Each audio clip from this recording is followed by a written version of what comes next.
తెలంగాణలో మున్సిపల్ ఎన్నికల కౌంటింగ్ కాసేపట్లో ప్రారంభం కానుంది. ఉదయం 8 గంటల నుంచి ఓట్ల లెక్కింపు మొదలవుతుంది. రాష్ట్రంలోని 116 మున్సిపాలిటీలు 7 కార్పొరేషన్లకు ఎన్నికలు జరిగాయి. ఓట్ల లెక్కింపు కోసం 123 కౌంటింగ్ కేంద్రాలు ఏర్పాటు చేశారు. ముందుగా పోస్టల్ బ్యాలెట్లు, ఆ తర్వాత సాధారణ బ్యాలెట్లు లెక్కింపు చేపడతారు. వార్డుల వారీగా బ్యాలెట్ పెట్టెలను కౌంటింగ్ టేబుల్ దగ్గరకు తెచ్చి వాటిలోని బ్యాలెట్లను పోలింగ్ కేంద్రాల వారీగా 25 చొప్పున కడతారు.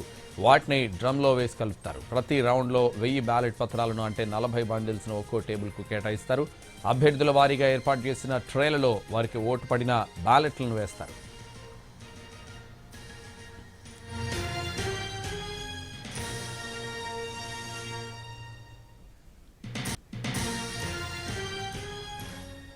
తెలంగాణలో మున్సిపల్ ఎన్నికల కౌంటింగ్ మరి కాసేపట్లో ప్రారంభం కానుంది. ఉదయం 8 గంటల నుంచి ఓట్ల లెక్కింపు మొదలవుతుంది. ఇదే విషయానికి సంబంధించి లైవ్ అప్డేట్స్ అందించడానికి మా ప్రతినిధులు ఖమ్మం నుంచి భూపాల్, నల్గొండ నుంచి విజయ్ భాస్కర్ లైవ్ లో సిద్ధంగా ఉన్నారు. ముందుగా ఖమ్మం నుంచి భూపాల్.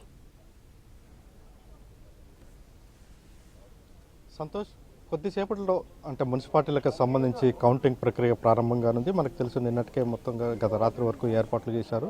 ఈ కౌంటింగ్ ప్రక్రియకు సంబంధించి దాదాపుగా ఇప్పుడే అంటే ఏజెంట్లు అందరూ కూడా లోపలికి వెళ్తున్నారు. మనం చూస్తున్న ఖమ్మం జిల్లాలోకి సంబంధించి అంటే ఖమ్మం జిల్లాలో అంటే 5 మున్సిపాలిటీలు, అదేవిధంగా 5 మున్సిపాలిటీలు ఉండగా భద్రాద్రి కొత్తగూడెం జిల్లాలో 2 మున్సిపాలిటీలు, ఒక కార్పొరేషన్ ఉన్నాయి. అయితే ఖమ్మం జిల్లాకు సంబంధించి మొత్తం 117 వార్డులు ఉండగా ఇందులో ఒక వార్డుకి ఏకగ్రీవం జరిగింది. అది ఏకగ్రీవంగా కాంగ్రెస్ గెలుపొందడం జరిగింది. దీంతో 116 వార్డులకి ఎన్నిక జరిగింది. ఇది భద్రాద్రి కొత్తగూడెం జిల్లాలో అంటే అశ్వరాపేట, ఇల్లందు 2 మున్సిపాలిటీలు, అదేవిధంగా కొత్తగూడెం కార్పొరేషన్ ఉన్నాయి. కొత్తగూడెం కార్పొరేషన్ అత్యంత ప్రతిష్టాత్మకంగా ఉంది.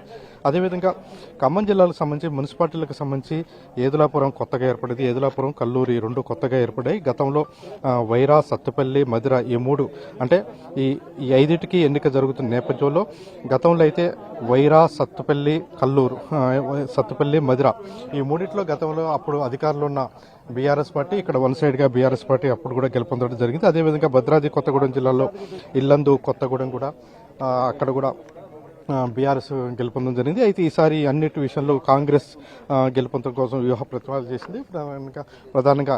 అయితే దీనికి సంబంధించి ఇప్పుడు మనం కనుక చూసినట్టయితే కొంత ఉత్కంఠమైన పరిస్థితి ఉంది. అయితే మొదటి నుంచి కూడా బీఆర్ఎస్ గట్టి పోటీ ఇచ్చినప్పటికీ ఆ తర్వాత కొంత ఉత్కంఠమైన పరిస్థితి ఉంది.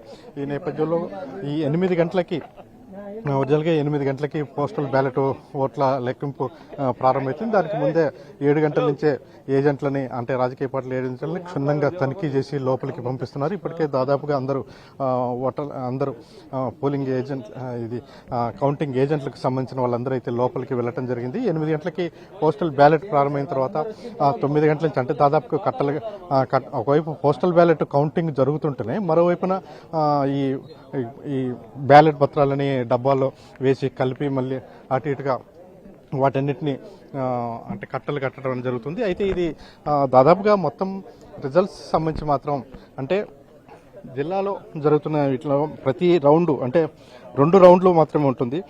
అయితే అశ్వరాపేట మాత్రమే ఒక సింగిల్ రౌండ్లోనే ఒకటే రౌండ్లోనే మొత్తంగా పూర్తవుతుంది. మిగతా అన్ని కూడా 2 రౌండ్లో జరుగుతుంది. అయితే ఏ రౌండ్కి ఆ రౌండ్ రిజల్ట్స్ కాబట్టి అంటే 2 రౌండ్లకి రిజల్ట్స్కి సంబంధం ఉండదు. మొదటి రౌండ్లో వచ్చిన రిజల్ట్స్ అదేవిధంగా కొనసాగుతుంది. 2వ రౌండ్కి సంబంధించి 2వ రౌండ్లో రిజల్ట్స్ వస్తాయి. అంటే మొత్తం కలిసి చైర్మన్కి సంబంధించి ఎవరికి మెజార్టీ వస్తే వాళ్ళు అంటే అధికారం చైర్మన్ పదవి వచ్చే పరిస్థితుంది. అయితే ఒక కల్లూరుకు సంబంధించి బీఆర్ఎస్ కాంగ్రెస్ గట్టి పోటీ ఉన్న నేపథ్యంలో బీఆర్ఎస్ వాళ్ళని నిన్ననే అంటే బస్సులో వేరే చోటుకి తీసుకుని వెళ్ళడం జరిగింది. మళ్ళీ ఇప్పుడు కౌంటింగ్ సమయానికి మళ్ళీ తీసుకొస్తారు. అయితే ఎన్నికల్లో ఎవరు గెలిచిన తర్వాత మళ్ళీ అంటే వీళ్ళందరినీ క్యాంపుకు తరలించే అవకాశం ఉంది. మొత్తం మీద 8 గంటలకి కౌంటింగ్ ప్రారంభమైనప్పటికీ 10 గంటల వరకే మొదటి రౌండ్ ఫలితం వచ్చే అవకాశం ఉంటుంది. ఎందుకంటే ఓట్ల సంఖ్య చాలా తక్కువగా ఉన్నాయి.